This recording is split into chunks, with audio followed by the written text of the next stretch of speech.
Le donne, per Man Ray, hanno sempre rappresentato la luminosità della vita, diventando di volta in volta ombre e luci, realtà e fantasia. Le donne furono passione che alimentò la sua ispirazione, e di passioni e ispirazioni Ray ne ebbe molte. Ma quando si parla di Les Violons d'Ingres, si parla di Kiki de Montparnasse, vero nome Alice Prin, cantante cabarettista dal carattere impulsivo e impetuoso. Ed eccola qui, in una delle opere più celebri di Man Ray, Les Violons d'Ingres, in cui è immortalata con la schiena nuda. Kiki è seduta su quello che sembra essere il bordo di un letto, coperto con un tessuto a quadri. Di lei non vediamo le gambe e le braccia, perché sono completamente piegate in avanti. Quello che emerge del suo corpo è solo la curvatura delle spalle, il profilo dei fianchi e quello dei glutei.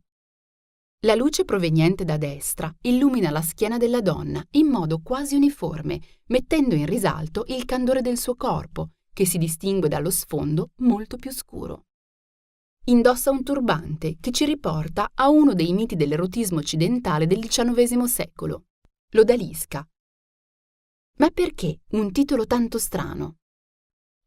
Les Violons d'Ingres, che tradotto sta a significare il violino d'Ingres.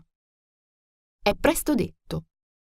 Dopo aver stampato la fotografia, Man Ray non si accontentò del risultato e aggiunse un dettaglio che in un certo senso la avvicina a un dipinto. Con dell'inchiostro nero realizzò sulla schiena di Kiki le due fessure che si ritrovavano sulla cassa dei violini. Ed ecco spiegato quindi una parte del titolo dell'opera, Violon. Resta ora la seconda parte del titolo, d'Ingres. Il titolo dell'opera fa riferimento alla più grande passione di Ingres dopo la pittura, la musica.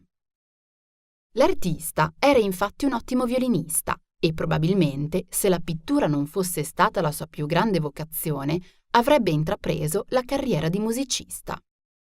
Il fatto che, allo stesso tempo, fosse un pittore famoso e un abile violinista generò un modo di dire che fu molto utilizzato verso la fine dell'Ottocento in Francia e che recitava proprio come il titolo di quest'opera di Man Ray, Les Violons d'Ingres.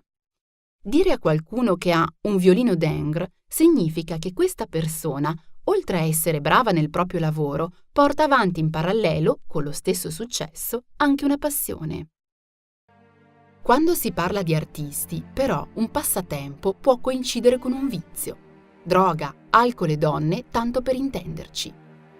In questo caso, Man Ray, con tutta l'ironia e l'irriverenza che lo contraddistingue, ci fa capire qual è il suo violon d'Ingres, Kiki de Montparnasse e più in generale le donne, una passione che coltivò con la stessa dedizione con cui si applicò all'arte. Non resta allora altro che chiederci quale sia il nostro violon d'Ingres.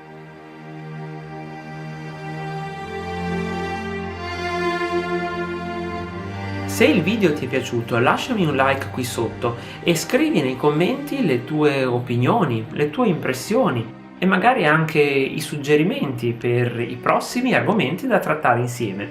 A presto!